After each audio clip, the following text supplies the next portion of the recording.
കാറ്റ് വീശാൻ സാധ്യതയുണ്ട്, ഞങ്ങളെ രക്ഷിക്കണം. കാറ്റ് വീശുന്നതിന് ഞാനെങ്ങനെ രക്ഷിക്കാനാ?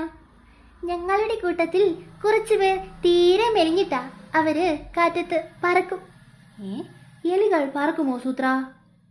കാറ്റ് വരുന്ന നേരത്ത് മാളത്തിൽ കയറിയാൽ പോരെ? ഞങ്ങളെ നടക്കാനിറങ്ങുന്ന സമയത്താണ് കാറ്റ് വീശുന്നതെങ്കിലോ? നടക്കാൻ പോകുമ്പോ മാളം കൂടി കൊണ്ടുപോകണം. അല്ല പിന്നെ കൂട്ടത്തിലെ തടിയന്മാർ മെലിഞ്ഞവരുടെ മുതുകത്ത് കയറിയിരി. അത് പറ്റില്ല, മെലിഞ്ഞവരുടെ മുതുക് ഒളുക്കും. എന്നാ പിന്നെ കാറ്റ് വരുന്ന നേരത്ത് വല്ല മരത്തിനെയും കെട്ടിപ്പിടിച്ച് നിൽക്ക്. കെട്ടിപ്പിടിച്ചാലും കാറ്റത്ത് കൈ വിട്ടുപോകും.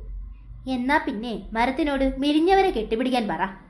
മണ്ണാങ്കട്ട, കൈ വിട്ടുപോകുമെങ്കിൽ കെട്ടിവയ്ക്കണം.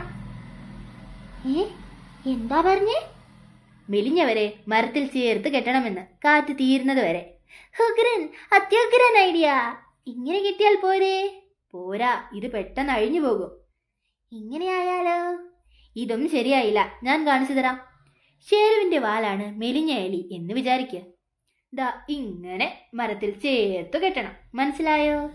ലായ്. എല്ലാവരും കെട്ട് പ്രാക്ടീസ് ചെയ്യണം. കാറ്റ് വരുമ്പോ തെറ്റിക്കരുത്. ഷേരു, താനൊന്ന് സഹായിക്ക്. കെട്ടിപ്പടിച്ചവർ മാറി നിൽക്ക്. ഓരോരുത്തരുടെ ഓരോ പ്രശ്നങ്ങളെ. തെറ്റിച്ചു കെട്ടിയവർ 10 തവണ കെട്ടി പഠിച്ചിട്ട് പോയാ മതി. അവന്മാര് പ്രാക്ടീസ് കഴിഞ്ഞ് ഇപ്പോഴങ്ങ് പോയതേ ഉള്ളൂ. മിടുക്കന്മാരാ, വേഗം പഠിച്ചു.